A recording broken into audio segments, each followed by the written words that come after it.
नानक कहते हैं सगल समगरी तुम्हारी सूत्रधारी। 5-25 आदमी किसी को मानते हैं तो हवा में उड़ते भाई साहब। 2-5 हजार किसी का आदर करते हैं तो उसकी तो रौनक निराली होती है। जहां लाखों लाखों भक्त निगाहें डालकर चरण चुम्बन करने की मनोमन मनोतियां मानते और वांछा करते हैं, ऐसे नानक बोलते हैं सगल समगरी तुम्हारी सूत्रधारी। तुमसे होए सो आज्ञाकारी, तुम्हारी गत मित तुम ही जानी। नानक दास सदा कुर्बानी। क्या नम्रता है फकीर तेरे दिल में। कैसे संत रहे तुम्हारे भारत में।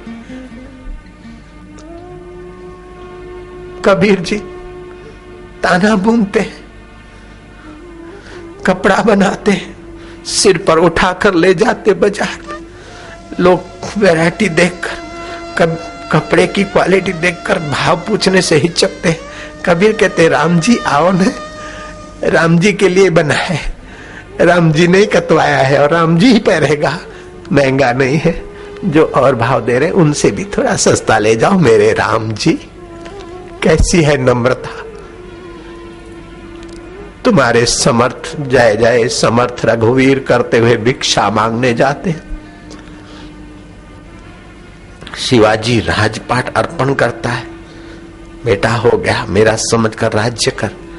और वो फकीर अपने ढंग से जीते जीते एक दिन किसी झगड़ाखोर महिला के द्वार पर जो गोबर और मिट्टी का घोल बनाकर घर को लेप रही थी और पड़ोसन को गालियां दे रही थी। इस सरल संत ने कहा जय जय रघुवीर समर्थ भिक्षा दे। माई ने उठाकर वो गंदा पोता सिर पर दे मारा मुंह पर। समर्थ चुपचाप चले गए। पानी में जाकर उस टुकड़े को धोया, मुंह को धोया, भिक्षा मांगकर खाए। शाम को ध्यान में बैठे तो उस सूखे हुए कपड़े जो माई ने मारा था उसमें से बाती बनाई। रघुवीर उसका ये तो तू स्वीकार कर ले, उसका दिल तू ही तो बदलेगा। जब तक कपड़ा है तब तक उसकी बाती होती रही। कपड़ा खत्म हुआ फिर गए। जय जय समर्थ रघुवीर। माई चरणों में पड़ी, बाबा मैंने तुम्हारा इतना अपमान किया। बोले नहीं नहीं माता जी, कुछ न देने के बदले तुमने कुछ तो दिया न। क्या है तुम्हारे संतों का, देखो कितना वैभव है हृदय में। एक एक संत के जीवन की एक जरा सी बात सुनते, छूते, बोलते तो हृदय निर्दोष नारायण की करुणा वरुणा से भर जाता है। साईं तुम बापू क्यों बने कि ऐसे बापुओं के कथाएं सत्संग सुनकर हम बापू के दीवाने हो गए। तो बापू ने बापू बना दिया, हम क्या करें। लीलाशाह प्रभु 10 महीना समाज में घूमते, 2 महीना हिमालय के उस नैनीताल के जंगलों में रहते, एकांत में रहते हैं। अच्छी अच्छी पुस्तकें मंगवा कर धरते हैं। सुबह घूमना भी हो जाएगा और थोड़ी सेवा हो जाएगी। स्त्रियों के लिए महान नारी पुस्तक जैसा, युवकों के लिए यौवन सुरक्षा पुरुषार्थ परम देव, भक्तों के लिए ईश्वर की और जीवन विकास आदि इस प्रकार की पुस्तकें अपने सिर पर गठरी बांधकर वो महापुरुष 84 साल की उम्र वाला क्या पड़ी है उस फकीर को, क्या पड़ी है उस देवता पुरुष को। देवता भी जिसके चरणों की धूल सिर पर लगा के अपना भाग्य बना सकते, ऐसे ब्रह्म ज्ञानी होते वो संत।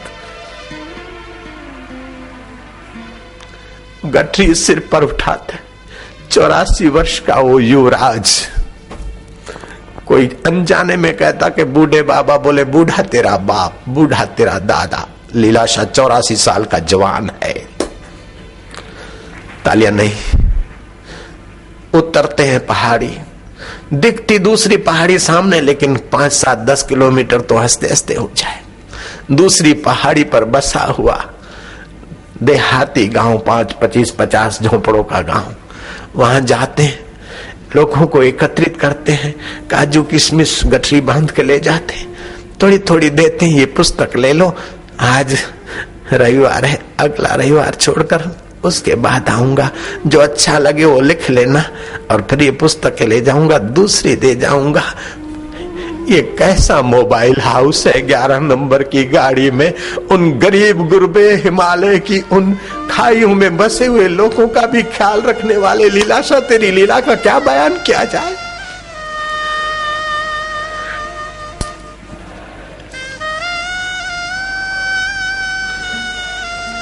अगर वे इस प्रकार नगर नगर डगर डगर नम्रता के धनी, समता के धनी, उदारता के धनी, प्रसन्नता के धनी बादशाह नहीं घूमते तो आसुमल शक्कर बेचता रहता और दिन रात थोड़ा बहुत मंदिरों में जाता और भगवान को गिड़गिड़ाता कि बस इनकम टैक्स वाले से बचाना, सेल टैक्स वाले से बचाना, अच्छा धंधा चले, अच्छा ये चले और तेरा दर्शन हो जाए, हम तेरे काबिल नहीं। इतना कह कहा के बूढ़ा हो के हम मर जाते।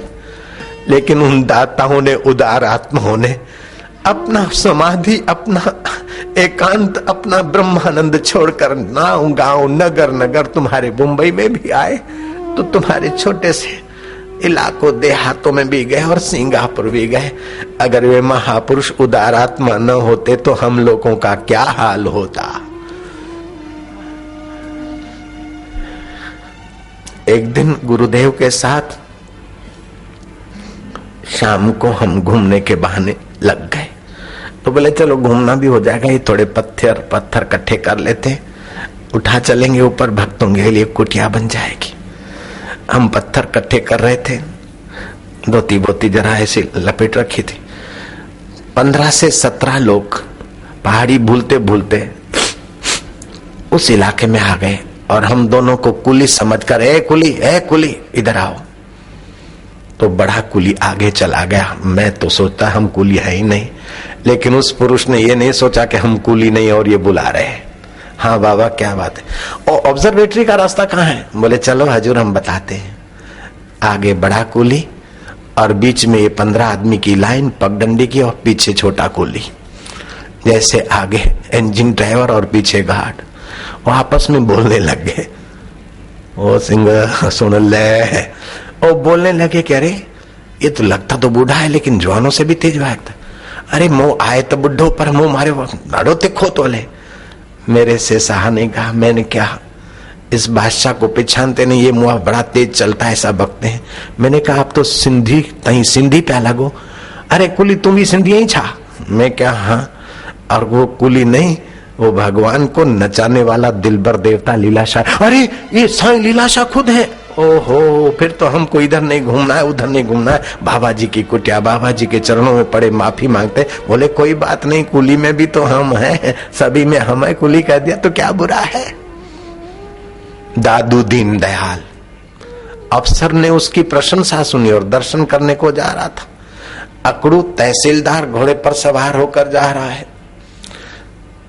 रास्ते में लोगों को कांटे कंकड़ ना लगे, लोगों की परेशानी, लोगों का शोषण अपनी हृदय की व्यथा बनाने वाले वे संत जिन जे दिल में दर्द सभिन दुनिया जो उनन जे दर्दन ता कुर्बान, जिन वट सब जा सूर उनन जे सूरन ता कुर्बान, जिन जे दिल में दर्द दुनिया जो उनन जे दर्दन ता कुर्बान, जिन जे दिल में सूर सभिन जा उनन जे सूरन ता कुर्बान।